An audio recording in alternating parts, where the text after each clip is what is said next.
ونستعينه ونستغفره ونؤمن به ونتوكل عليه ونعوذ بالله من شرور أنفسنا ومن سيئات أعمالنا من يهده الله فلا مضل له ومن يضلل فلا هادي له ونشهد أن لا إله إلا الله وحده لا شريك له ونشهد أن محمدا عبده ورسوله صلى الله تعالى عليه وعلى آله وأصحابه وبارك وسلم تسليما كثيرا أما بعد فأعوذ بالله من الشيطان الرجيم بسم الله الرحمن الرحيم وَلِلَّهِ عَلَى النَّاسِ حِجُّ الْبَيْتِ مَنِ اسْتَطَاعَ إِلَيْهِ سَبِيلًا۔ آج بھی بیان ذرا تاخیر سے شروع ہو رہا ہے۔ آپ کہیں گے ہر ہفتے تاخیر سے آتے ہیں اور پھر صحیح وقت بتا کے چلے جاتے ہیں۔ بیان شروع ہونے کا اصل وقت 1:35 ہے۔ تاخیر سے شروع اس لیے ہوا کہ لائٹ نہیں تھی۔ لائٹ نہیں ہوتی تو کپڑے استری نہیں ہو سکتے۔ بغیر استری کپڑوں کے بیٹھیں گے تو آپ ہی اعتراض کریں گے کہ یہ مولوی لوگوں کو اوڑھنے بچھونے اور پہننے کا سلیقہ بھی نہیں ہے۔ تو اس لیے بیان میں تاخیر کی جو وجہ ہے، یہ سارا الزام کراچی الیکٹریسٹی والوں کو جاتا ہے۔ قرآن مجید کی میں نے آیت پڑھی ہے وَلِلَّهِ عَلَى النَّاسِ حِجُّ الْبَيْتِ مَنِ اسْتَطَاعَ إِلَيْهِ سَبِيلًا۔ لوگوں پر لازم ہے اللہ کے لیے کہ وہ بیت اللہ کا حج کریں۔ رسول اللہ صلی اللہ علیہ وسلم نے ارشاد فرمایا بنی الاسلام علی 5، اسلام کی بنیاد 5 چیزوں پر ہے۔ کلمہ طیبہ ہے، نماز ہے، زکوٰۃ ہے، روزہ اور حج۔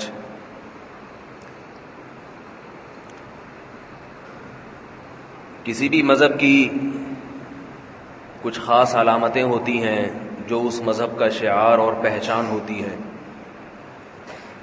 ان خاص علامتوں سے وہ مذہب پہچانا جاتا ہے۔ اگر ہم کسی کو ہندو کہتے ہیں تو ہندو کہنے کا مطلب کہ وہ مخصوص مواقع پر مخصوص قسم کے اعمال کرتا ہوگا۔ وہ ان کے مخصوص اعمال سب کو بتائے، گائے ہے، مندر ہے، پیشاب کی چھینٹیں ہیں، گائے کے پیشاب کی، اس طرح پھر مندروں میں جا کے ان کے پتہ نہیں ہندی کے الفاظ ہوتے ہیں، مجھے تو آتے بھی نہیں وہ الفاظ، کچھ کرتے ہیں، بہرحال وہ مخصوص الفاظ ہیں ان کے۔ کبھی کبھار سال میں پنڈت جی سے جا کے سر پہ ہاتھ پھروا لینا، مخصوص اعمال ہوتے ہیں جس سے ہندو مذہب پہچانا جاتا ہے دنیا میں۔ عیسائیوں کے مخصوص اعمال ہیں 25 دسمبر کو کرسمس منانا۔ دنیا میں کہیں بھی کوئی بھی عیسائی ہو، کیسا بھی ہو، مذہب پہ چلنے والا ہو یا نہ چلنے والا ہو، 25 دسمبر کو اس کا عیسائی ہونا پتہ چل جاتا ہے، یہ عیسائی ہے، کرسچن ہے۔ اسلام میں اسلام کی پہچان کرانے کے لیے جو اعمال ہیں وہ بہت ہی بھرپور اور جاندار ہیں، بہت زیادہ ہیں۔ ایسا نہیں ہے سال میں 1 دفعہ یا 2 دفعہ کوئی چیز کر لی جائے اور اس سے انسان کا مسلمان ہونا پتہ چلے۔ ان میں سب سے پہلے تو توحید ہے، جس سے پتہ چلتا ہے کہ یہ مومن ہے، اللہ کے ساتھ کسی کو شریک نہیں کرتا، اس کا سر اللہ کے سوا کسی کے سامنے نہیں جھکتا۔ دنیا کی ہر قوم کسی بھی حسین چیز کو دیکھے گی تو اس کے سامنے سر جھکا دے گی۔ اللہ نے فرمایا ایسا مت کرو، لا تسجدوا للشمس ولا للقمر واسجدوا للہ الذی خلقہن ان کنتم ایاہ تعبدون۔ چیزوں کے سامنے نہ جھکو، چیزوں کے حسن سے متاثر نہ ہو، چیزوں کو بنانے والے سے محبت کرو۔ یہ بنی ہوئی چیزیں ہیں، ان چیزوں نے اپنے آپ کو خود نہیں بنایا، اگر انہوں نے اپنے آپ کو خود بنایا ہوتا تو ان میں کمال ہوتا۔ آپ کی بیوی آپ کے سامنے کوئی مزیدار ڈش بنا کے لاتی ہے تو آپ اس ڈش سے محبت نہیں کرتے بلکہ اپنی بیوی کی تعریف کرتے ہیں، ماشاءاللہ آج تم نے کھانا بہت مزیدار بنایا۔ وہ بناتی بھی اس لیے ہے تاکہ شوہر مجھ سے محبت کرے۔ ماں جب اچھی چیز بناتی ہے، بیٹا کھانے کی تعریف کرتا ہے، ماں کا دل خوش ہوتا ہے، کیونکہ ماں سمجھتی ہے کہ کھانے کی تعریف سے در حقیقت میری تعریف کی جا رہی ہے۔ لیکن انسان کا معاملہ اللہ کے ساتھ ایسا نہیں ہے۔ انسان جب اللہ کی بنی ہوئی چیزوں کی تعریف کرتا ہے تو اس کا مقصد ان بنی ہوئی چیزوں ہی کی تعریف ہوتی ہے، بنانے والے کی تعریف مقصد نہیں ہوتی۔ وجہ اس کی یہ ہے کہ دنیا میں جتنی چیزیں بنی جاتی ہیں ان میں بنانے والا نظر آتا ہے۔ آپ کی بیوی اچھا کھانا پکا رہی ہے، آپ کو نظر آئے گا پکا رہی ہے۔ کھانے کی تعریف سے آپ ساتھ ساتھ بنانے والے کی بھی تعریف کریں گے۔ لیکن اللہ نے اتنی ساری چیزیں بنائی، مگر بنانے والا جو خدا ہے وہ ہمیں نظر نہیں آتا۔ اس لیے انسان بنی ہوئی چیزوں میں پڑ جاتا ہے اور بنانے والے کو بھول جاتا ہے۔ اگر بنانے والا ہمارے سامنے آ جائے تو اس کی ذات میں اتنا حسن و جمال ہے۔ حدیث میں آتا ہے، رسول اللہ صلی اللہ علیہ وسلم نے ارشاد فرمایا، جنت میں جب اللہ اپنا دیدار کرائیں گے جنتیوں کو تو جنتیوں کو جنت کی نعمتیں ہیچ معلوم ہوں گی، جنت کی نعمتیں اچھی نہیں لگیں گی ان کو، اتنی لذت محسوس ہوگی اللہ کے دیدار میں۔ اس لیے کہا جاتا ہے کہ جنت میں سب سے بڑی نعمت اللہ کی زیارت ہے، سب سے بڑی نعمت۔ تو چونکہ بنانے والا اگر سامنے آ جائے پھر تو مسئلہ حل ہو جائے، سامنے نہیں ہے وہ، اس نے صرف نشانیاں رکھ دی، نشانیاں علامتیں رکھ دی اپنی پہچان کرانے کے لیے۔ کہا ان علامتوں کو دیکھ کر مجھے پہچانو، ان پہاڑوں کو دیکھو، آسمان کی بلندی کو دیکھو، وفی انفسکم، اپنی ذات میں غور کرو، تمہیں کیسے پانی کے معمولی قطرے سے بنایا۔ اب چونکہ وہ نظر نہیں آتا، اس نے اپنی پہچان کرانی ہے، اپنی محبت لوگوں کے دلوں میں ڈالنی ہے، لہذا اس نے یاد دہانی کے لیے کہ میرے بندے مجھے یاد رکھیں، یاد دہانی کے لیے اپنے بندوں کو جو عبادتیں دیں، جو کرنے کے کام دیے، وہ بہت سارے ہیں، وہ دنیا کے کسی دوسرے مذہب میں نہیں ہیں۔ بات آ رہی ہے سمجھ میں ہے بھائی؟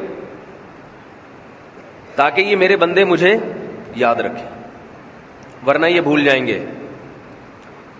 اس کے لیے اس نے سب سے پہلے تو 5 نمازیں فرض کی، نیند قربان کر کے میرے پاس آؤ، فجر کی نماز پڑھو، پھر ظہر کی پڑھو، پھر عصر کی پڑھو۔ ہندو مندر جاتا ہے مہینے میں 1 مرتبہ، نہ جائے تو کوئی گناہ نہیں ہے ان کے مذہب میں۔ مسلمان کو بلایا جا رہا ہے کتنی مرتبہ؟ 5 مرتبہ۔ اور بلانے کے لیے بھی کچھ کام کروائے جا رہے ہیں، حدث اصغر اور حدث اکبر سے پاک ہو، طہارت، کپڑے صاف، لباس صاف، جسم پاک، کوئی بدبودار چیز نہ کھائی ہو، بہت ساری شرطوں کے ساتھ 5 دفعہ میرے دربار میں حاضری دینی ہے۔ کیوں بھائی؟ اللہ چاہتے ہیں کہ اس بندے کے دل میں میری محبت پیدا ہو جائے، میرا نام لینے میں اسے مزہ آئے۔ جب یہ بار بار آئے گا نا، سر جھکائے گا، قربانی دے گا، سردیوں میں وضو کرے گا، سردیوں میں گرم لحاف کو چھوڑے گا، کچھ تو اس کے دل میں محبت کا تخم پیدا ہوگا، اللہ کی محبت کا بیج پیدا ہوگا۔ پھر دنیا میں جتنے بھی محبوب ہیں وہ اپنے محبوب کو راضی کرنے کے لیے مختلف قسم کے کام کرتے ہیں۔ بچہ اپنی ماں کو راضی کرنے کے لیے کبھی ایک چیز بار بار مانگتا ہے، اور کبھی جو چیزیں ہیں وہ بھی اٹھا کے پھینک دیتا ہے، ضد میں نہیں کھاؤں گا، ہڑتال کرتا ہے۔ مسلمان اللہ سے مانگتا ہے رزق، مگر رمضان میں اسی رزق کی ہڑتال کر دیتا ہے، نہیں کھاؤں گا، نہ پانی پیوں گا، نہ کھانا کھاؤں گا۔ محبوب کو راضی کرنے کے لیے بھوک ہڑتال کرنا، کھانا پینا چھوڑ دینا، ہمیشہ سے یہ رہا ہے۔ جس سے محبت ہوتی ہے اسے منانے کے لیے کھانا پینا بھی چھوڑا جاتا ہے، اسے خوش کرنے کے لیے اس کا دیا ہوا کھایا بھی جاتا ہے۔ افطاری میں اور عید کے دن مسلمان کھاتا ہے اللہ کو خوش کرنے کے لیے، رمضان کے دن میں انسان روزے چھوڑ دیتا ہے، اللہ کو کھانا پینا چھوڑ دیتا ہے اللہ کو خوش کرنے کے لیے۔ اسلام چونکہ جامع مذہب ہے، اللہ کی محبت حقیقی معنوں میں لوگوں کے دلوں میں اللہ تعالیٰ پیدا کرنا چاہتے ہیں، اس لیے بہت ساری عبادتیں دی۔ تبھی کہتے ہیں بھائی کلمہ پڑھ کے انسان آزاد نہیں رہتا۔ آج لوگ مذہب سے دور کیوں بھاگتے ہیں؟ اس لیے کہ مذہب نام ہے پابندیوں کا، جکڑ جاتا ہے انسان۔ اور گورا کیا کہتا ہے؟ بس لائف کو انجوائے کرو، مزے اڑاؤ۔ اللہ کہتے ہیں نہیں، اپنے لیے بنایا، اپنے لیے۔ وما خلقت الجن والانس الا لیعبدون، جنات اور انسانوں کو میں نے پیدا کیا کس کے لیے؟ اپنے لیے، میری مان کے چلیں۔ ایسے ہی تھوڑی بنایا کہ بس چھوڑ دو، اپنے لیے بنایا ہے۔ تو اللہ اپنا بنانا چاہتے ہیں، اور یہ بھی بتا دیا اللہ نے کہ میرے بن جاؤ گے تو جو مزے کافر اڑا رہا ہے نا، وہ مزے تمہیں عبادت میں دے دوں گا۔ اللہ اپنے بننے والوں کو جو مزے دیتا ہے، ان کے دل میں جو سکون اور اطمینان دیتا ہے، وہ غیروں کو نہیں دیتا۔ اللہ غیروں کے ظاہر کو خوش رکھتا ہے، دل کو خوش نہیں رکھتا، اور اللہ اپنوں کے دل کو خوش رکھتا ہے، دل کو۔ تبھی اہل اللہ کو روزوں میں لذت محسوس ہوتی ہے، عبادت میں مزہ آتا ہے۔ تو اللہ تعالیٰ نے رمضان میں کھانا پینا بھی چھڑوا دیا کہ بھئی ممکن ہے اس کھانا پینا چھوڑنے سے ان کے دلوں میں میری محبت پیدا ہو جائے۔ اللہ تعالیٰ نے سال میں ایک دفعہ زکوٰۃ بھی نکلوائی مسلمان کے مال سے، کیونکہ جو آدمی محبوب پہ خرچ نہیں کرتا، محبوب کی خاطر مالی قربانی نہیں دیتا، نہ اس کے دل میں محبوب کی محبت اور نہ محبوب کے دل میں اس کی محبت۔ دنیا میں کبھی ایسا نہیں ہے کہ آپ کو کسی سے محبت ہو اور آپ اس پہ پیسہ خرچ نہ کریں، ایسا نہیں ہوتا۔ بوڑھے والدین ہیں، گھر میں بیمار ہیں، ڈاکٹر کی ضرورت، علاج کی ضرورت، آپ کہتے ہو مجھے ان سے محبت بہت زیادہ ہے، مگر علاج کے لیے پیسہ خرچ کرنے کے لیے تیار نہیں ہے۔ لوگ تانا دیں گے کہ نہیں دیں گے؟ بھائی بتا دیں، اگر غلط باتیں کر رہا ہوں تو چلا جاتا ہوں، میرا تو گلا بیٹھا ہوا ہے بالکل، 2 دن سے سخت زکام نزلہ، بھی دوا کھا کے بیٹھا ہوں میں، پھر بھی بول رہا ہوں۔ تو آپ لوگ کم از کم کان تو ماشاءاللہ سب کے صحیح ہے نا، تو ذرا اپنے چہرے کے تاثر سے بتائیں گے، بات سمجھ میں آ رہی ہے تو مجھے بات کرنے میں آسانی ہوگی۔ ورنہ وہی مثال میں دیتا ہوں کہ ایسا جیسے ٹی وی میں آ رہا ہوتا ہے کوئی انسان، کوئی نہ ہاں نہ نہ کوئی چہرے کے تاثرات سے پتہ نہیں چلتا۔ تو میرے بھائی بتاؤ، بوڑھے ماں باپ ہیں، بیمار ہیں، آپ ان پہ پیسہ خرچ نہیں کرتے تو لوگ تانا دیں گے کہ نہیں دیں گے؟ آپ کہیں مجھے اپنے ماں باپ سے بہت محبت ہے، بہت محبت۔ لوگ کہیں گے بھائی کیسی محبت ہے، پیسہ خرچ نہیں کر رہا۔ آپ کہیں محبت ہے تبھی تو اظہار کر رہا ہوں محبت کا۔ آئی لو مائی پیرنٹس 100 دفعہ کہتے ہیں، دل بنا دیں اس میں تیر گھسا دیں والدین کا نام لکھ کے، کوئی نہیں مانے گا۔ لوگ کہیں گے ان حرکتوں کی ضرورت نہیں ہے، عمل سے دکھاؤ، عمل سے کہ محبت ہے۔ کل انہوں نے تمہیں پالا، آج تم انہیں پال کے دکھاؤ، جسمانی خدمت بھی کرو، مالی خدمت بھی کرو۔ ہمارے حضرت ایک واقعہ سنایا کرتے تھے کہ ایک آدمی کا کتا مر رہا تھا۔ کسی نے پوچھا کہ یہ کتا کیوں مر رہا ہے؟ اچھا، یہ بیٹھا ہوا رو رہا ہے پاس میں۔ بھائی کیوں رو رہا ہے؟ کہہ رہا ہے میرا کتا مجھے بہت محبوب تھا، اس کی محبت میں رو رہا ہوں کہ یہ مر رہا ہے۔ کہا کہ اگر اس کی محبت میں رو رہا ہے تو یہ مر کیوں رہا ہے یہ بتا بھائی۔ کہا یہ بھوک سے مر رہا ہے۔ کہا تو تیرے پاس جو روٹیوں کا ٹوکرا بھرا ہوا ہے اس میں سے کوئی روٹی کھلا دے اس کو، نہیں مرے گا۔ تو یہ جواب میں کہتا ہے آنسوؤں پہ پیسے خرچ نہیں ہوئے، مفت کے ہیں، اور روٹیاں پیسوں سے ملی ہیں۔ آنسو بہا لوں گا،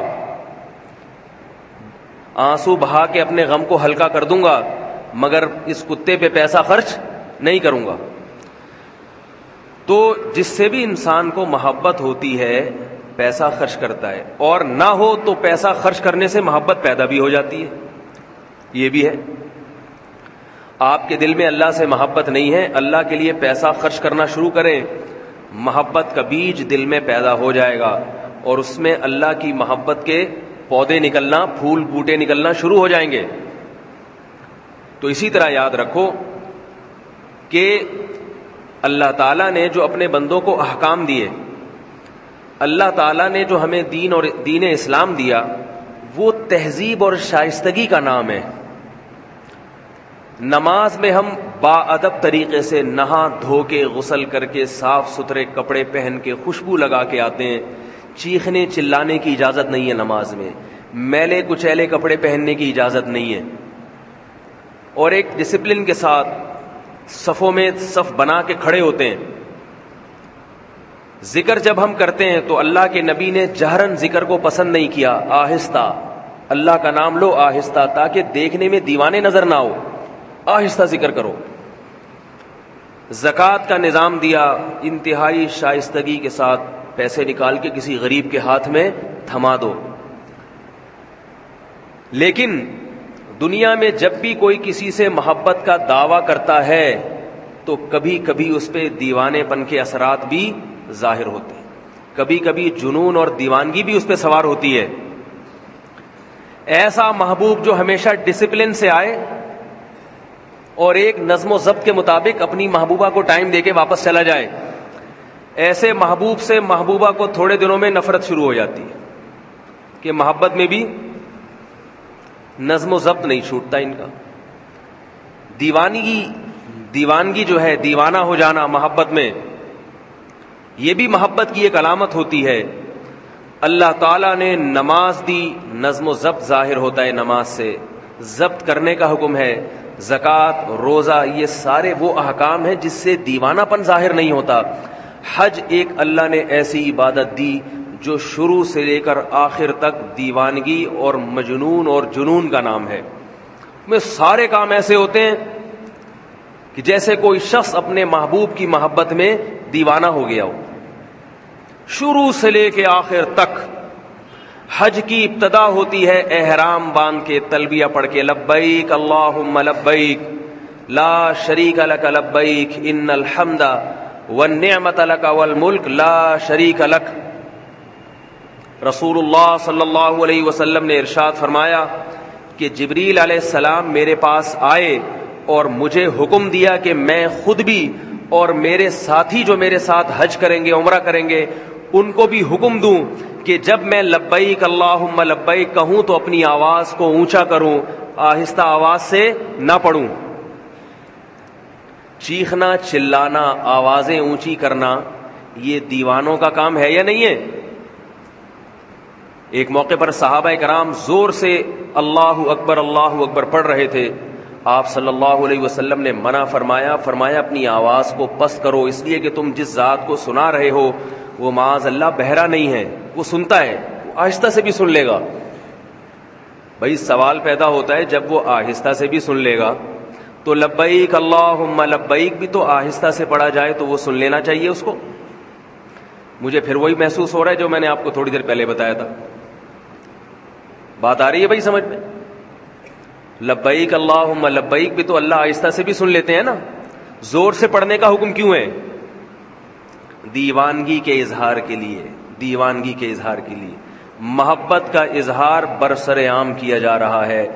لبیک اے اللہ، میں بار بار حاضر ہوں تیرے گھر کی زیارت کے لیے، میں اپنے گھر سے نکلا، آج میں نے احرام کی پابندیوں میں آ گیا۔ احرام ایسے ہے جیسے تکبیر تحریمہ کہہ کے انسان نماز کی پابندیوں میں آ جاتا ہے، ایسے ہی حج کی تکبیر تحریمہ تلبیہ ہے، لبیک کہہ دیا میقات سے پہلے، اور اللہ نے بتا دیا کہ میرا جو گھر ہے وہ تو بیت اللہ کی چار دیواری ہے، لیکن چوکھٹ کے بھی آداب ہوتے ہیں۔ آپ صدر مملکت سے اسلام آباد ملنے کے لیے ان کے گھر پہ جائیں، گھر جانے سے پہلے ہی بہت کچھ شروع ہو جائے گا، اسلام آباد کے بارڈر پہ ہی چیکنگ شروع ہو جائے گی، یہ ممنوعہ چیزیں نکال کے باہر رکھیں۔ اس کے بعد پھر آپ پہ خوف کے آثار طاری ہوتے چلے جائیں گے، بھئی اسمبلی ہاؤس قریب آ رہا ہے۔ اللہ رب العزت کا گھر بہت سیدھا سادہ چار دیواری، نہ اس میں صوفے، نہ اس میں سونا، نہ چاندی، کچھ بھی نہیں ہے۔ بتا دیا میرا گھر ہے، جس کو قبول کرنا ہے اسی طرح کر لے، جس کو قبول کرنا ہے، ماننا ہے، اسی طرح مان لے۔ عبادت گاہ تو ایسی ہونی چاہیے نا، سونے کی بنی ہوئی ہونی چاہیے، اس میں خوب ہیرے جواہرات کے کام ہونے چاہیے خوب۔ اللہ کا گھر تو ہمارے گھر جب 1000 گز کے ہوتے ہیں تو اللہ کا گھر تو کم از کم 4000 گز کا ہونا چاہیے تھا۔ کیا خیال ہے بھائی؟ اللہ نے اپنا گھر کیسا بنایا؟ بمشکل کتنے گز کا ہے بھائی؟ بیت اللہ کتنے میٹر ہے؟ چند میٹر ہے، چند گز ہے۔ یعنی اتنا پلاٹ اگر ہم یہاں خریدنا چاہیں تو غریب سے غریب آدمی بھی آسانی کے ساتھ خرید سکتا ہے۔ پھر اس میں ڈبل منزلہ نہیں ہے، ایک ہی منزلہ ہے، 4 دیواری ہے۔ ابراہیم علیہ السلام نے تو گارے کی مٹی سے بنا دیا تھا، کچا، بارش آتی تھی دیواریں گر جاتی تھی، اتنا کچا گھر، پھر دوبارہ بنایا جاتا تھا۔ اب سعودی حکومت نے اس میں کوئی ذرا سونے وونے کے دروازے لگا دیے، ورنہ بہت سادہ گھر تھا۔ تو اللہ نے بتا دیا کہ یہ میرا گھر ہے، اس کے آداب بہت سخت ہیں۔ اسلام آباد میں کسی وزیر اعظم یا صدر کے ہاؤس میں آپ جانا چاہیں تو اس کے آداب اتنے سخت نہیں ہیں، یہاں کے آداب بہت زیادہ سخت ہیں۔ تو میقات اللہ کی چوکھٹ ہے، چوکھٹ، اللہ کا ایریا شروع ہو گیا وہاں سے، خالق کائنات کا علاقہ شروع ہو گیا۔ دنیا میں کوئی مقام، کوئی جگہ اتنی مقدس اور اتنی قیمتی نہیں ہے جتنا اللہ کا گھر اور اس کی چوکھٹ، اس لیے اس کے آداب بہت سخت ہیں۔ یہ مسئلہ خوب سمجھ لیجئے کہ جو شخص بھی مکہ جانے کا ارادہ کرتا ہے کسی بھی نیت سے، چاہے تجارت کے لیے جا رہا ہو، چاہے اپنے کسی رشتہ دار سے ملنے کے لیے جا رہا ہو، شریعت کا حکم ہے کہ وہ میقات کو احرام کے بغیر کراس نہیں کر سکتا۔ اسے پہلے میقات سے پہلے لبیک پڑھ کے احرام باندھنا پڑے گا، اس کے بعد بیت اللہ کا طواف اور عمرہ کرنا پڑے گا، اس کے بعد اپنے کسی رشتہ دار سے جا کے مل سکتا ہے، کوئی خرید و فروخت کا کام کر سکتا ہے۔ آج یہ بھی ایک بدعت دیکھنے میں آ رہی ہے، سعودی عرب میں لوگ مکہ آتے جاتے ہیں بغیر احرام کے۔ اللہ کا گھر ہے، وہ کوئی تجارت کی جگہ نہیں ہے، تجارت اس میں دوسرے درجے میں ہے، پہلے کیا ہے؟ وہ اللہ کا گھر ہے۔ احرام کی پابندیوں کے بغیر آپ میقات کو کراس نہیں کر سکتے، اللہ کی چوکھٹ ہے، اس کے آداب ہیں۔ مکہ اس روئے زمین پر سب سے مقدس شہر ہے، جس کو رسول اللہ صلی اللہ علیہ وسلم نے بلد اللہ کہا، اللہ کا شہر۔ تو اللہ تعالی حاجی سے سب سے پہلے زور سے تلبیہ کہلواتے ہیں، لبیک اللہم لبیک۔ بہت سے لوگ جو یہاں بہت چیختے چلاتے ہیں، اونچی آواز سے بات کرتے ہیں، وہاں جا کے ان کی آواز منحنی اور باریک سی ہو جاتی، انہیں زور سے لبیک کہتے ہوئے شرم آتی ہے، لوگ کیا کہیں گے۔ تو بھائی ایسے موقع پہ لوگوں کی پرواہ نہ کیا کرو، اللہ کو ایسے موقع پہ دیوانہ پن پسند ہے، حج نام ہے دیوانگی کا۔ زور سے تلبیہ پڑھا کرو، اس کا معنی اور مفہوم سوچ کے، لبیک اللہم لبیک، اے اللہ میں بار بار حاضر ہوں، بار بار حاضر ہوں، لا شریک لک، تیرے ساتھ کسی کو شریک نہیں کرتا۔ آج تک کبھی یہ نہیں کہا یا رسول اللہ مدد، یا غوث آدم مدد، یا فلاں مدد، نہ نہ نہ، ہمیشہ تجھی سے مانگا، اور کسی مزار پہ نہیں گیا میں کبھی منتیں ماننے کے لیے۔ جو حاجی مشرک ہوتا ہے نا، وہ حج بھی کرتا ہے اور فلاں بابا کے مزار پہ بھی جاتا ہے۔ تو اللہ کو ایسا آدمی پسند نہیں ہے کہ تو ادھر ہی کلفٹن میں ہی چلا جایا کر، تو غازی بابا کے مزار پہ ہی جایا کر، یہاں نہ آیا کر۔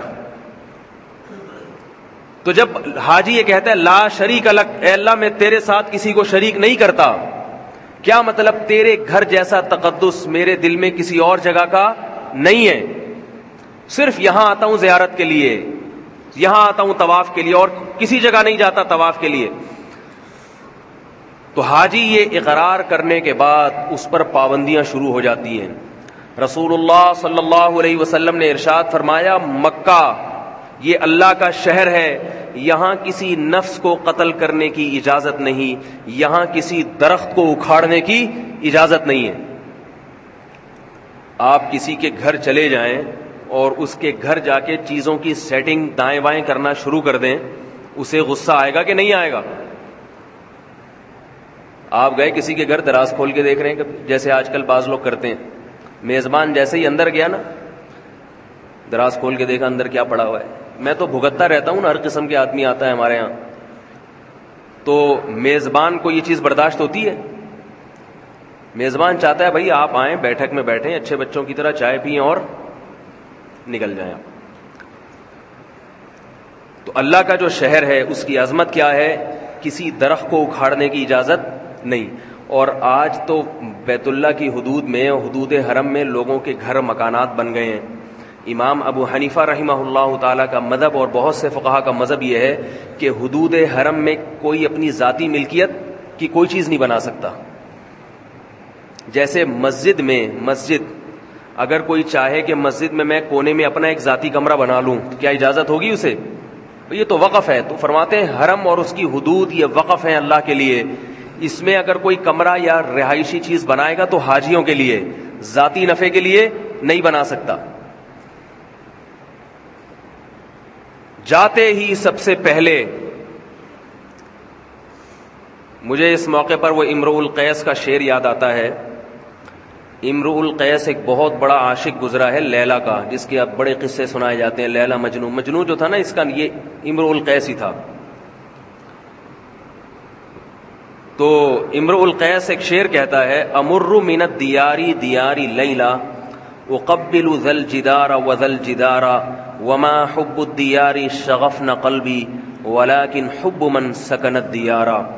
کہتا ہے کہ اے لوگو، میں جو لیلا کے گھر کے گرد گھومتا ہوں، چکر لگاتا ہوں، جس آدمی کو محبت ہوتی ہے نا اس میں دیوانہ پن بھی جھلکتا ہے تھوڑا تھوڑا۔ ایسی محبت کہ وہ محبت آپ کی آنکھوں سے آنسو نہ نکالے اور آپ کو دیوانہ نہ بنائے، ایسی خشک محبت کسی کو پسند نہیں ہوتی۔ بعض عورتیں شکایت کرتی ہیں کہ ہمارے میاں اتنے نیک، اتنے شریف ہیں کہ آج تک کبھی جذبات سے مغلوب ہو کے یہ نہیں کہا کہ ہمیں آپ سے محبت ہے۔ ایک یہ کہتے ہوئے بھی شرم آتی ہے۔ البتہ خرچے پورے کرتے ہیں، وقت پہ ساری چیزیں لا کے دے دیتے ہیں، سارے حقوق، ساری ذمہ داریاں، مگر یہ کہ ان کے میں ایسا نہیں کبھی خوش ہو کے کوئی گفٹ دے دیں، جذبات میں آ کے کہہ دیں آپ سے محبت ہے، ان کو یہ کہتے ہوئے شرم آتی ہے۔ تو یاد رکھو، جیسے دنیا میں جب کوئی کسی سے محبت کرتا ہے تو وہ چاہتا ہے میرے محبوب میں کچھ جذبات بھی ہونے چاہیے، کچھ تھوڑی سی جذباتیت بھی جھلکنی چاہیے۔ تو اللہ بھی یہ چاہتے ہیں کہ میرے بندوں میں کچھ محبت کے جذبات بھی ہونے چاہیے۔ تو وہ امرؤ القیس جو شاعر ہے نا، وہ کیا کہتا ہے؟ امر من الدیار دیار لیلا، لوگوں میں لیلا کے در و دیوار کے قریب سے گھومتا ہوں، گشت کرتا ہوں۔ اقبل ذا الجدار وذا الجدار، کبھی اس دیوار کو چومتا ہوں، کبھی اس دیوار کو چومتا ہوں۔ اب لوگوں کو تو سوال اشکال ہوگا نا، جن کے دل میں محبت نہیں ہے لیلا سے، ان کو تو اشکال ہوگا کہ اس کا دماغ خراب ہے، سارا دن گلی کے چکر لگاتا رہتا ہے اور سارا دن کبھی اس دیوار کو چوم رہا ہے، کبھی اس دیوار کو چوم رہا ہے۔ اب جس کے دل میں لیلا سے محبت نہیں ہوگی، بتاؤ اس کو اشکال ہوگا کہ نہیں ہوگا؟ لوگ پوچھیں گے بھائی تیرا دماغ خراب ہے، کیا چاہیے تجھے؟ وہ جواب میں کہ لیلا چاہیے۔ تو کہ لیلا چاہنے کے لیے دیوار کو کیوں چوم رہا ہے؟ ادھر کیوں کھڑا ہے، ادھر کیوں کھڑا ہے؟ ہمارا دور ہوتا تو ہم کہتے بھائی مس کال دے کے بلا لو، ایس ایم ایس کر لو، واٹس ایپ پہ بات کر لو، ادھر ادھر گشت کرنے کی ضرورت کیا ہے؟ اور اگر کوئی ذریعہ نہیں ہے تو جاؤ گھر جا کے آرام کرو۔ لیلا نے تو اپنا دیدار کرانا نہیں ہے، تو اپنا ٹائم ضائع کر رہا ہے، دھوپ میں پسینہ بہا رہا ہے، کیا فائدہ اس کا؟ تو شاعر یہی جواب دے رہا ہے، ان اشکالات کا جواب دے رہا ہے کہ لوگوں تمہیں لیلا سے محبت نہیں، تمہیں محبت کا پتہ نہیں ہے کہ محبت کیا کچھ کراتی ہے انسان سے۔ جس کو نہیں ہے اس کی سمجھ میں نہیں آئے گا، جس کو ہے وہ سارے یہ کام بغیر سمجھے کرنا شروع کر دے گا جو میں کر رہا ہوں۔ کہہ رہے امر من الدیار دیار لیلا، میں لیلا کے در و دیوار کے قریب سے گھومتا ہوں۔ اقبل ذا الجدار وذا الجدار، کبھی اس دیوار کو چومتا ہوں، کبھی اس دیوار کو چومتا ہوں۔ وما حب الدیار شغفن قلبی، لوگوں اتنا احمق اور اتنا بے وقوف نہیں ہوں کہ دیواروں سے محبت ہو گئی ہے، مجھے عشق ہو گیا ہے۔ دیوار سے، مٹی اور گارے سے کبھی کسی انسان کو محبت نہیں ہوتی۔ ولیکن حب من سکن الدیار، اصل بات یہ ہے کہ ان دیواروں کے پیچھے میرا محبوب رہتا ہے، اس محبوب سے محبت نے مجھے ان دیواروں کو بھی میری نظر میں محبوب بنا دیا ہے، کیونکہ ان دیواروں کی نسبت کس طرف ہے؟ اس محبوب کی طرف ہے۔ انسان کو جس سے محبت ہوتی ہے اس کی ہر چیز اور ہر ادا سے محبت ہونے لگتی ہے. اور اگر نہیں ہے محبت، اس کا مطلب اسے اس انسان سے ہی محبت نہیں ہے. ساری زندگی جو یہاں 5 نمازیں پڑھتا رہا، اللہ کے گھر میں سجدہ کرتا رہا، رمضان کے روزے رکھتا رہا، اسے جب یہ علم ہوتا ہے کہ میرے رب نے مجھے اپنے گھر کی زیارت کے لیے بلایا اور وسائل دے دیے. بلاتے تو اللہ سب کو ہیں، کسی کو آنے کی طاقت دیتے ہیں، کسی کو نہیں دیتے، تو وسائل دے دیے اللہ تعالیٰ نے. تو اسے بیت اللہ کے طواف میں وہ مزہ آتا ہے جو امرؤ القیس کو لیلا کے در و دیوار کے گرد چکر لگانے میں مزہ آ رہا تھا. اس سے بھی زیادہ مزہ آتا ہے. بیت اللہ کا طواف یہ دیوانگی کا ایک اظہار ہے، محبوب کے در و دیوار کے گرد گھومنا، چکر لگانا. اور عجیب بات ہے، علماء نے بیان کیا ہے کہ جب آپ مسجد میں آئیں، حدیث میں آتا ہے کہیں بھی مسجد میں جائیں تو تحیۃ الوضو، تحیۃ المسجد پڑھے پہلے 2 رکعت، ہے نا. لیکن جب آپ مسجد حرام میں جائیں گے تو تحیۃ المسجد نہیں ہے. مسجد حرام میں تحیۃ المسجد نہیں ہے، کیونکہ مسجد حرام کی سب سے بڑی عبادت بیت اللہ کا طواف، یہی تحیۃ المسجد ہے. سب سے پہلا کام مسجد حرام میں داخل ہونے کے بعد کیا کرنا ہے؟ بیت اللہ کا طواف، بیت اللہ کا طواف کرنا ہے. سب سے محبوب عبادت. اس طواف کے بغیر نہ حج قبول ہوگا نہ عمرہ قبول ہوگا. اور طواف کے بعد سعی ہے. حضرت ہاجرہ رضی اللہ تعالی عنہا نے اللہ کے لیے قربانی دی تو اللہ تعالی حاجی کو چکر لگواتے ہیں وہاں پہ. یہ بھی دیوانگی ہے، کیونکہ حضرت ہاجرہ اللہ کی محبت میں دیوانی ہو گئی تھی. کوئی عورت اپنے بچے کو کسی کی محبت میں جنگل میں رکھنے کے لیے تیار نہیں ہوتی. آج تک آپ نے کسی محبوب کو دیکھا؟ یہ جو بھوک ہڑتال کرتے ہیں نا، یہ چپ کے کھا رہے ہوتے ہیں. بھوک ہڑتال کر کے بیٹھے، جب کیمرے کے سامنے بسکٹ نہیں ہوتے، باقی جیسے ہی کیمرہ ہٹا چلو بھائی شروع. مرتا کوئی نہیں ہے. کسی کی محبت میں بھوک سے مرنے کے لیے کوئی تیار نہیں ہوتا. حضرت ہاجرہ اپنے دودھ پیتے بچے کے ساتھ بیت اللہ میں موت کے لیے تیار تھی، موت کے لیے. حضرت ابراہیم علیہ السلام نے کیا فرمایا؟ جب چھوڑ کر جا رہے تھے تو حضرت ہاجرہ نے پوچھا، صحیح بخاری کی حدیث ہے، بار بار پوچھ رہی ہیں آپ ایسا کیوں کر رہے ہیں؟ حضرت ابراہیم علیہ السلام جواب نہیں دے رہے. فرمایا صرف یہ بتا دیں کہ یہ آپ کی طرف سے ہے یا اللہ کی طرف سے. تو حضرت ابراہیم نے فرمایا اللہ کی طرف سے. حضرت ہاجرہ نے فرمایا اذا لا یضیعنا، پھر اللہ ہمیں ضائع نہیں کرے گا. اللہ کو حضرت ہاجرہ کی قربانی کتنی پسند آئی. صفا اور مروہ کے پہاڑ پہ دوڑی ہیں تو حاجی کا حج قبول نہیں ہوتا. محمد صلی اللہ علیہ وسلم بھی صفا اور مروہ کے پہاڑ پہ دوڑے ہیں، حضرت ابو بکر بھی دوڑے ہیں، حضرت عمر بھی دوڑے، حضرت عثمان بھی، حضرت علی بھی، عبداللہ ابن مسعود بھی، عبداللہ ابن عمر بھی، بڑے بڑے صحابہ، تابعین، امام ابو حنیفہ بھی، امام شافعی بھی، امام احمد ابن حنبل بھی، امام مالک بھی، امام بخاری بھی، امام مسلم بھی، جنید بغدادی بھی، شیخ عبد القادر گیلانی بھی. کوئی ولی اللہ ایسا نہیں ہے جو بیت اللہ کی زیارت کے لیے گیا ہو اور حضرت ہاجرہ کی طرح پہاڑ پہ اس نے دوڑ نہ لگائی ہو، کیونکہ اس کو معلوم ہے کہ میرا حج اور عمرہ قبول نہیں ہوگا جب تک کہ میں یہاں چکر نہیں لگاؤں گا. کیوں میرے بھائی؟ اللہ بتاتے ہیں کہ اللہ کے ہاں قربانی کی قدر ہے. قربانی کی ایک عورت نے اللہ کی خاطر اپنی اور اپنے بچے کی قربانی دی. اللہ نے اس کی قربانی کو کیسا اللہ نے اس کی قربانی کی قدر کی ہے. تو بیت اللہ جب صفا اور مروہ کی بھاجی دوڑ لگاتا ہے، چکر لگاتا ہے، اس کے دماغ میں یہ تصور ہونا چاہیے اور یہی تصور رکھ کر اس کو وہاں دعا مانگنی چاہیے. طواف کے دوران کوئی مسنون دعا نہیں ہے، کوئی مسنون عبادت نہیں ہے. طواف خود ایک عبادت ہے، لیکن صفا اور مروہ پہ چکر لگا کے جب آپ کنارے پر پہنچتے ہیں، رسول اللہ صلی اللہ علیہ وسلم نے اس موقع پر بہت لمبی لمبی دعائیں مانگی ہیں. ہم نے اپنے بزرگوں کو، اکابر کو دیکھا ہے اور سنا ہے کہ صفا اور مروہ پہ اتنی زیادہ دعائیں مانگتے ہیں کہ جب تک ان کی ٹانگوں میں درد نہیں ہو جاتا اور چکر آ کے گرنے نہیں لگتے، اس وقت تک وہ دعا مانگنا ختم نہیں کرتے. کیوں؟ وہاں اللہ کو یہ واسطہ دیا جاتا ہے کہ اے اللہ یہ معمولی مقام نہیں ہے, یہاں تیری ایک بندی نے بہت بڑی قربانی دی تھی. اور دیکھو اللہ کی حکمت دیکھو. اللہ چاہتے حضرت ہاجرہ نے جب قربانی دی, ابراہیم علیہ السلام انہیں چھوڑ کر آ گئے, اللہ اسی وقت پانی کا چشمہ پیدا کر سکتے تھے کہ نہیں کر سکتے تھے؟ قربانی تو ہو گئی, شوہر تو چلا گیا چھوڑ کے, ہو گئی قربانی, یقین آ گیا اللہ کو کہ بس یہ موت کے لیے تیار ہیں. لیکن اللہ نے حضرت ہاجرہ کو پریشانی میں ڈالا, چکر لگوائے ان سے. کیوں؟ اللہ بھی اپنے بندوں سے جذباتی محبت کرتے ہیں, اللہ بھی اپنے بندے کو تھوڑا تڑپانا چاہتے ہیں, اللہ بھی اپنے محبوب کو تھوڑا سا تکلیف میں ڈالنا چاہتے ہیں. کیوں؟ اللہ بھی یہ دیکھنا چاہتے ہیں کہ میری محبت میں یہ ذرا دیوانہ تو ہو, پاگلوں کی طرح دوڑے تو صحیح. اللہ کو بھی مزہ آتا ہے اس سے, اللہ بھی یہ منظر دیکھ کر خوش ہوتے ہیں.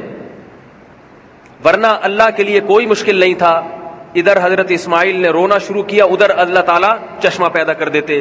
7 چکر لگوائے اللہ نے حضرت ہاجرہ سے صفا اور مروہ کی پہاڑی پر, اور ان کے صبر کا امتحان بھی لیا, اور ان کو آزمایا, ان کو رلایا, ان کو پریشان کیا. اس کے بعد اللہ نے زمزم کا چشمہ جاری کر دیا. 4000 سال گزر گئے ہیں, وہ چشمہ رکنے کا نام نہیں لے رہا. بتاؤ دنیا میں کوئی ایسا چشمہ جو اتنے پریشر سے پانی پھینک رہا ہو, اتنی طاقت اور قوت کے ساتھ؟ کوئی ہے دنیا میں ایسی ٹیوب ویل, کوئی ہے ایسا چشمہ اتنی طاقت کے ساتھ زمزم پانی پھینک رہا ہے کہ سعودی گورنمنٹ عاجز آ جاتی ہے, اگر وہ کنواں خالی کرنا چاہے وہ کنواں خالی نہیں ہوتا.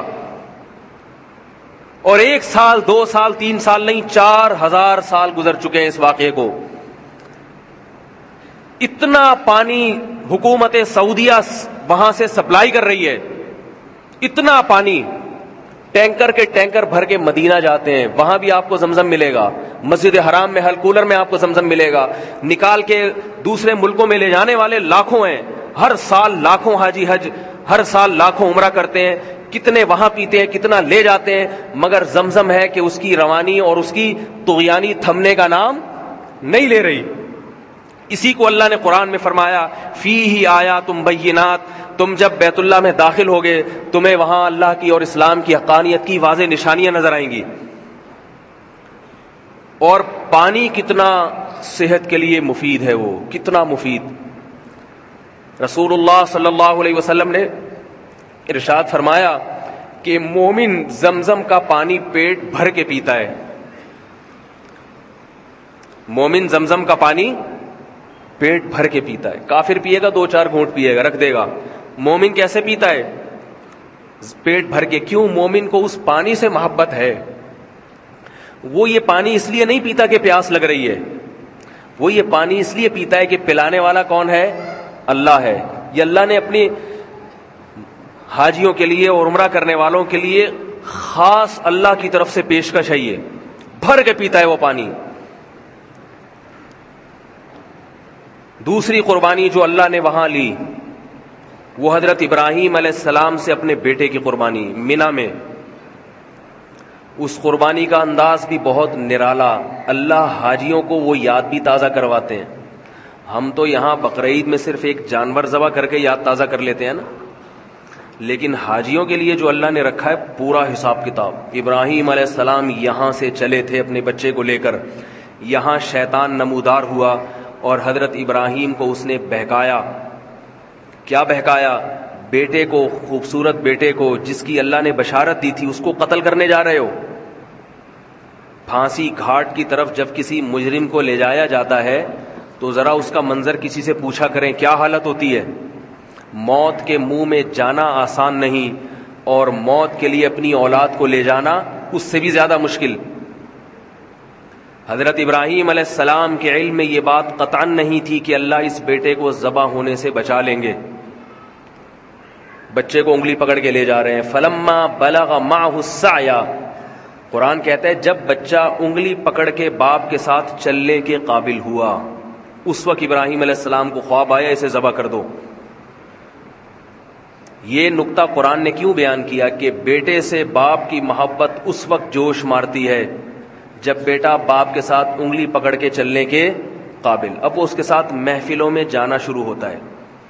جب تک اس سے چھوٹا تھا تو وہ ماں کی آنکھوں کا تارا ہوتا ہے، باپ تو اسے دور کرتا ہے۔ دیکھا ہوگا نا آپ نے، باپ بچے کو پیار کرتا ہے، جیسے بچے نے کچھ کیا لو بھائی اماں کو پکڑا دو۔ ٹینشن کون پالے؟ ماں پالے۔ لیکن جب وہ کیا ہوتا ہے، بچہ انگلی پکڑ کے باپ کے ساتھ چلنے کے قابل ہوتا ہے، پھر باپ کی آنکھوں کا تارا بنتا ہے۔ اللہ فرماتے ہیں فلما بلغ معه السعی، جب وہ بچہ انگلی پکڑ کے باپ کے ساتھ چلنے کے قابل ہوا، محفلوں میں جانے کے قابل ہوا، تو اللہ تعالیٰ نے ابراہیم علیہ السلام کو 3 دفعہ خواب دکھایا، عرفہ کے دن اور بقرعید کے دن، اور اس سے ایک دن پہلے 8 ذی الحجہ کو 3 خواب آئے کہ اس بیٹے کو اللہ کے نام پہ ذبح کر دو۔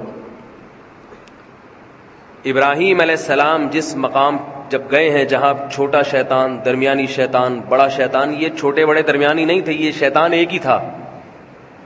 لوگ سمجھتے ہیں یہ ذرا کم کوالٹی والا شیطان ہے، یہ تھوڑا سا مہنگا والا ہے، یہ زیادہ بہکاتا ہوگا، یہ تھوڑا سا جاپان سے منگوایا ہوگا یہ والا شیطان، یہ زیادہ خطرناک ہے۔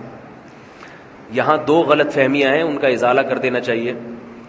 ایک تو یہ کہ چھوٹا بڑا شیطان صرف ایک علامت کے طور پہ، کیونکہ وہ تینوں ایک ہی جیسے ہیں تو خلط ملط نہ ہو جائے، یہ اس لیے بیان کیا جاتا ہے۔ دوسری بات یہ کہ وہاں شیطان عملی طور پر موجود نہیں ہے، وہ پتھر ہے جو تبدیل ہوتا رہتا ہے، وہ ایک نشانی ہے پتھر کی، یہاں تھا شیطان، تاکہ رمی کرنے میں آسانی ہو۔ لوگ اس پتھر ہی کو شیطان سمجھنا شروع کر دیتے ہیں۔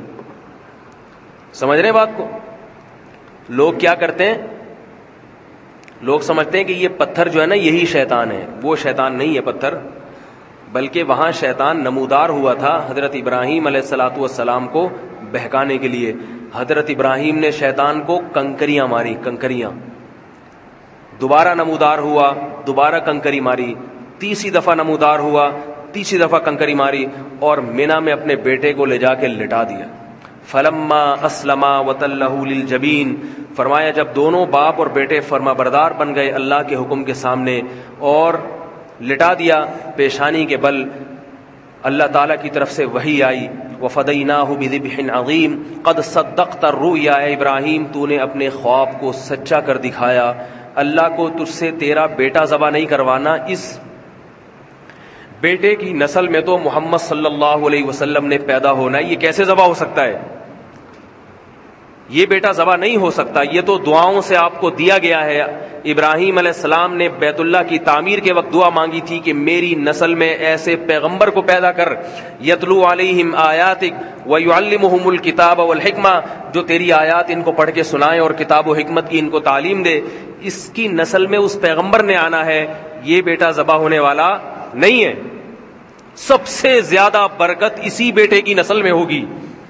اس سے پتہ چلتا ہے میرے بھائی، اللہ کے لیے جو قربانی دیتا ہے، جس چیز کی قربانی دے گا اللہ اس کی اسی چیز میں سب سے زیادہ برکت دیں گے۔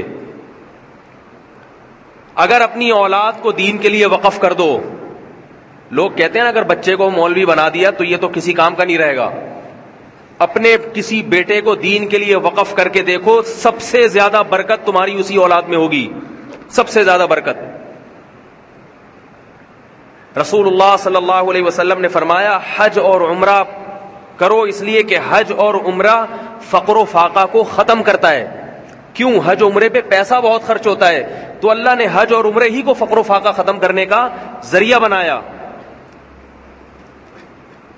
نکاح پہ پیسہ بہت خرچ ہوتا ہے، بیوی بچے بہت خرچہ، اس لیے انسان کنوارا رہتا ہے۔ اللہ اس کے رسول نے کیا فرمایا؟ نکاح کرو، اللہ تمہارا فقر و فاقہ ختم کر دے گا۔ ہر چیز میں یہودیوں کی طرح کیلکولیشن نہ کیا کرو۔ ہر بات میں آج کا مسلمان کیلکولیٹر لے کے بیٹھا رہتا ہے، اتنی تنخواہ ہے، اتنے بچے، ایک اور آ گیا تو ایسا ہو جائے گا، ایک حج کر لیا تو یوں ہو جائے گا، بس وہ کیلکولیشن میں لگا رہتا ہے۔ لاتو کی فیوکا علیک، رسول اللہ صلی اللہ علیہ وسلم نے حضرت عائشہ سے کیا فرمایا؟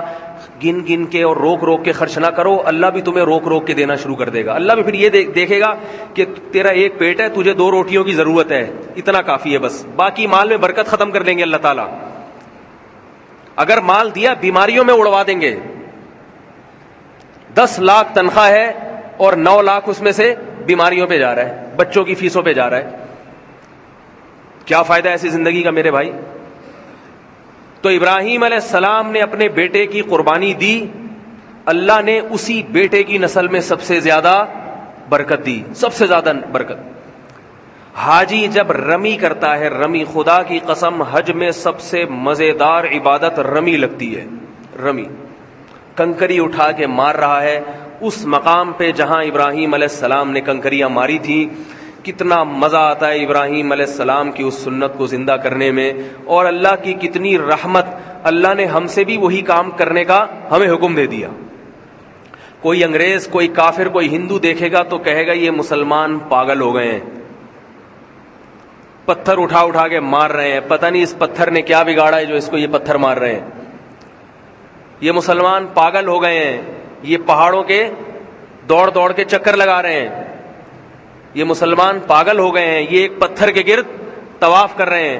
ہم اس پتھر سے مانگتے نہیں ہیں, ہم پتھروں کی عبادت نہیں کرتے, ہم اس پتھر کا طواف کرتے ہیں, اس پتھر سے مانگتے نہیں ہیں. کیوں طواف کیوں کرتے ہیں؟ کہ وہ چار دیواری, اس چار دیواری کو اللہ نے اپنا گھر قرار دے دیا ہے. اگر اللہ اسے اپنا گھر نہ کہتا تو اس چار دیواری کی اہمیت اور ہمارے اپنے گھر کی اہمیت ہماری نظر میں برابر ہوتی. ابراہیم علیہ السلام نے جہاں رمی کی, آپ وہاں رمی کرتے ہیں, اور اس رمی کے بعد بھی دعائیں قبول ہوتی ہیں. اور یاد رکھیں وقت کم ہے, میں جلدی سے بات کو سمیٹتا ہوں. حج میں بنیادی عبادتیں 2 ہیں.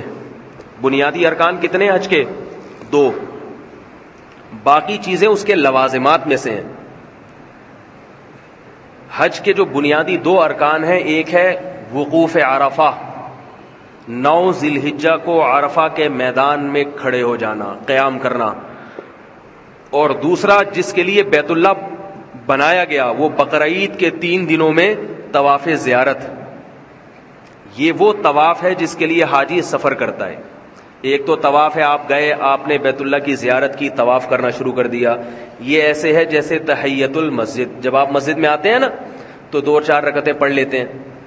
اس سے فائدہ ہوتا ہے کہ امام اگر 1-8 منٹ لیٹ ہو جائے تو انسان آرام سے برداشت بھی کر لیتا ہے, ٹھیک ہے نا. ورنہ کیا ہوتا ہے, لوگ, میں دیکھتا ہوں کہ جب ظہر اثر مغرب کی نماز ہے نا, لوگ آرام سے سر جھکا کے, فجر کی نماز ہے نا تو لوگ آرام سے سر جھکا کے بیٹھے رہتے ہیں, کوئی پیچھے مڑ کے نہیں دیکھتا کہ امام صاحب آ رہے ہیں کہ نہیں آ رہے. اور ظہر اثر مغرب عشاء کی نمازوں میں 2 منٹ پہلے سے پیچھے مڑ کے دیکھنا شروع کر دیتے ہیں. فرق کیا ہے فجر میں اور عام نمازوں میں؟ فجر میں نہیں دیکھتے, آرام سے بیٹھے رہیں گے. فرق یہ ہے کہ فجر میں انسان کے اعصاب سکون میں ہوتے ہیں, نیند پوری ہو چکی ہوتی ہے, آرام سے تسلی سے آ کے بیٹھا ہوتا ہے, کوئی پریشانی نہیں ہوتی اس کو, کوئی مشکل میں نہیں ہو, کوئی ایسا نہیں ہوتا کہ اندر سے طبیعت میں کچھ گھبراہٹ ہو, بے چینی ہو. اس لیے آرام سے سر جھکا کے بیٹھا رہتا ہے, سوچتا رہتا ہے اگر کوئی بات نہیں, اگر امام صاحب 1-8 منٹ لیٹ بھی ہو گئے تو چلتا ہے. سمجھ رہے بات کو؟ ظہر اثر میں ہوتی ہے تھکاوٹ, اس لیے انسان کی طبیعت میں نا سکون نہیں ہوتا, تو وہ پھر کبھی ادھر دیکھ رہا ہے کبھی پیچھے. وہ بعض لوگ وضو خانے تک جا کے دیکھتے ہیں, بعض کی کوشش ہوتی ہے امام صاحب کو واش روم سے نکال کے لے آئیں کسی طریقے سے. یہ تو شکر ہے ہم نے مؤذن صاحب کو یہاں کہا ہوا ہے کہ جیسے ہی نماز کا وقت ہو جائے امام کا انتظار نہ کریں, آپ نماز پڑھا دیں. لیکن اگر یہ نہ کہا ہوا ہوتا تو پھر کیا ہوتا؟ خیر, تو حج میں جو بنیادی 2 عبادتیں ہیں وہ ایک ہے عرفہ اور ایک ہے طواف زیارت. جیسے تحیۃ المسجد کے لیے انسان آتا ہے مسجد میں, لیکن اصل کیا ہے؟ فرض پڑھ کے جائے گا.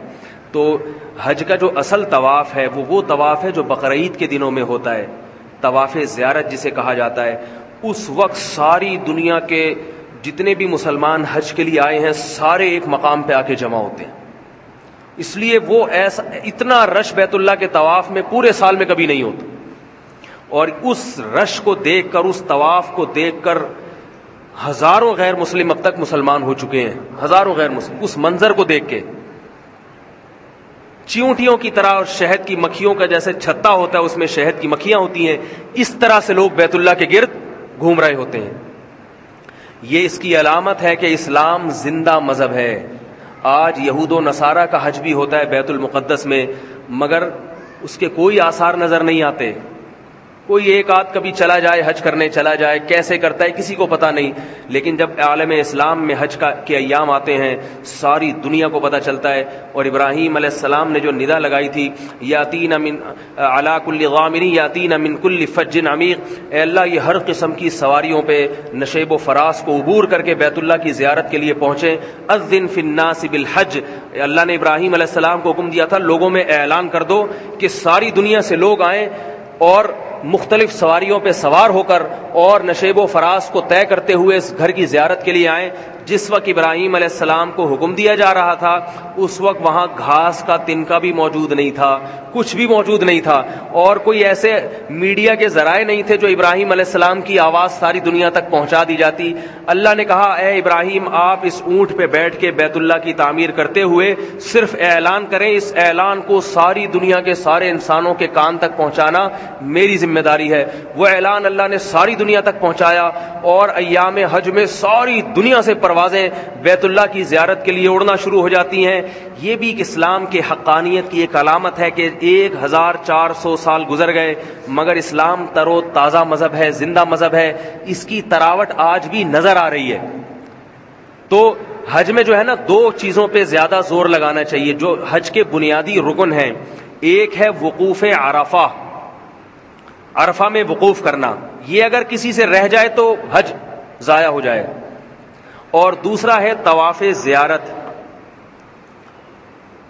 اور اس میں بھی طواف زیارت آسان ہے، کسی بھی وقت آپ کر لیں، رات میں کر لیں، دن میں کر لیں، اور طواف زیارت کی کوئی مخصوص عبادت نہیں ہے، بس بیت اللہ کے گرد 7 چکر لگانے ہیں۔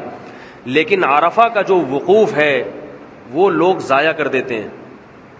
عرفہ کا دن زوال سے لے کے غروب آفتاب تک یہ دعا کا وقت ہے، دعا۔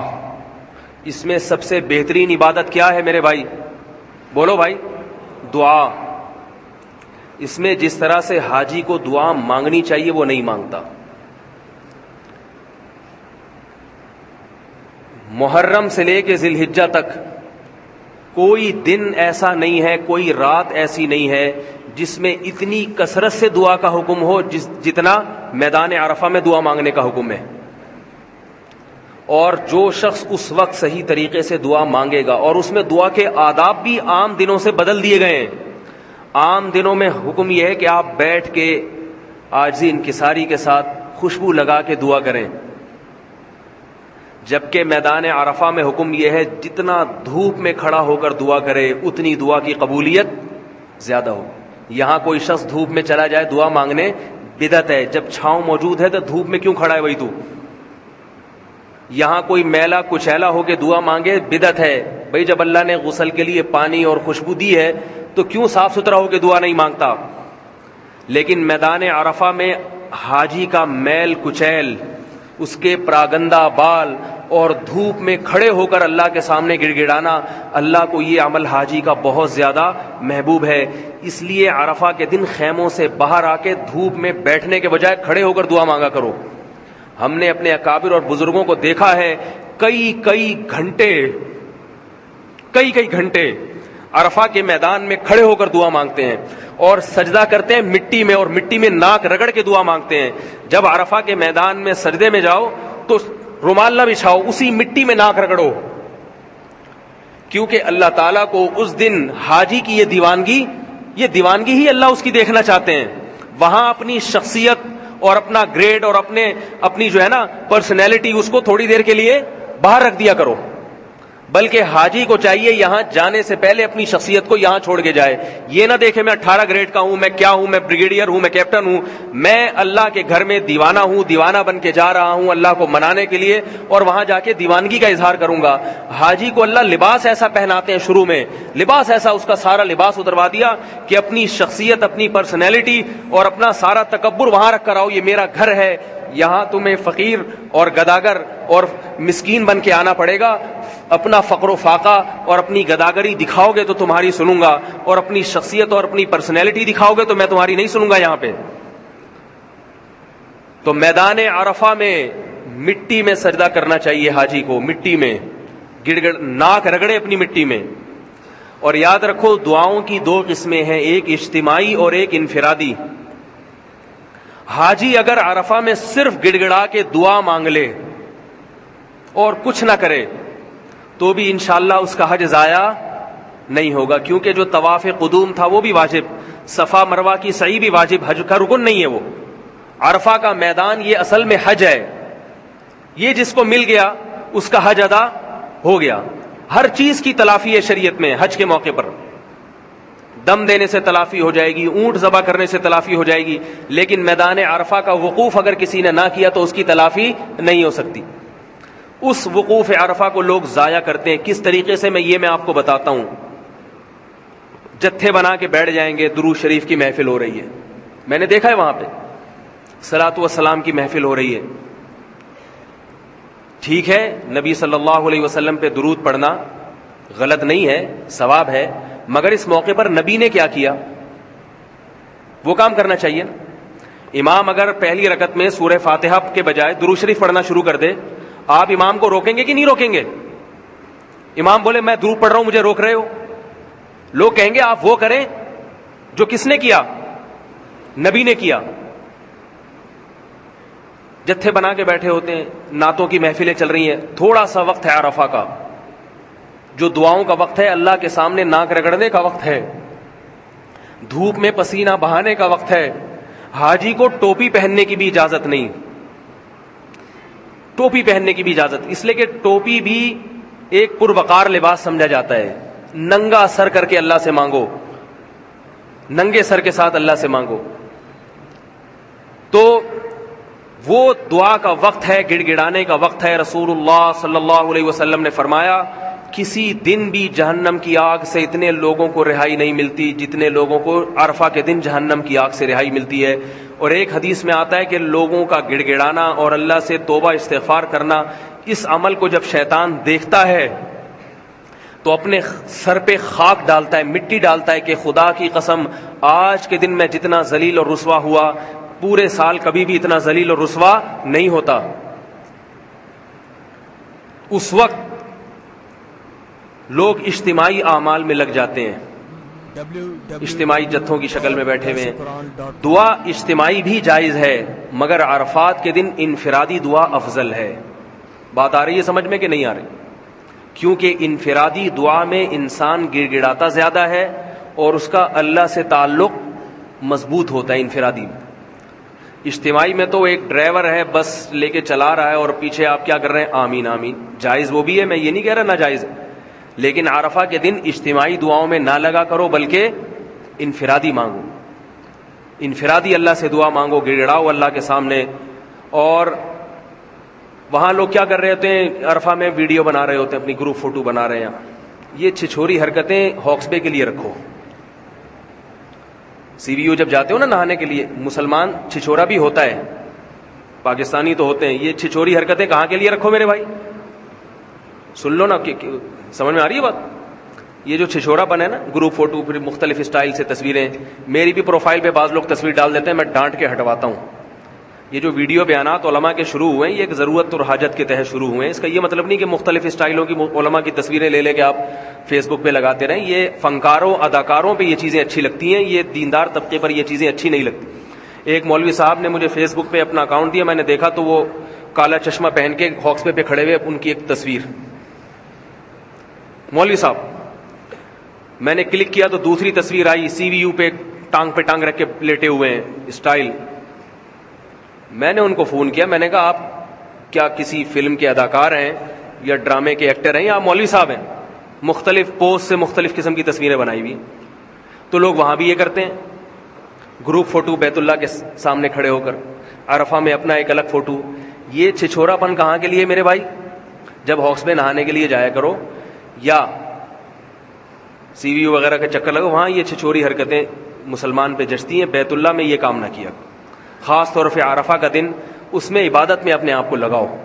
واپسی پہ ایک احرام باندھ کے ایک کھچوا لو، شو بھی مارنی ہے نا کہ ہم گئے تھے کیسے لگ رہے تھے۔ وہ واپسی کے لیے جب شیطان کو کنکریاں مار کے سب فارغ ہو جائیں، سارے کام ہو جائیں، اس کے بعد جب احرام کی پابندیوں سے نکل جائیں، حج ختم ہو جائے تو چلو ٹھیک ہے، ڈیجیٹل تصویر کو بعض علماء جائز کہتے ہیں، تو اس حد تک چلو سمجھ میں آتا ہے۔ لیکن عرفہ کے دن یہ کام نہ کیا کریں، گروپ فوٹو میں لگے ہوئے ہیں، اس وقت اپنے آپ کو عبادت میں کھپانے. اور عبادت سے کیا مراد ہے میری؟ دعا. بس دعا مانگے مانگے مانگے, اتنی لمبی دعا مانگے کہ زندگی میں اتنی لمبی کبھی دعا اس نے نہ مانگی ہو. گڑ گڑائے ساری چیزیں اللہ سے منوا لے, سارے کام منوا لے اللہ تعالیٰ سے, انشاءاللہ وہ اس کے آثار اپنی زندگی میں دیکھے گا. رسول اللہ صلی اللہ علیہ وسلم نے فرمایا حج مبرور کی جزا اللہ کے ہاں سوائے مغفرت اور جنت کے کچھ بھی نہیں ہے.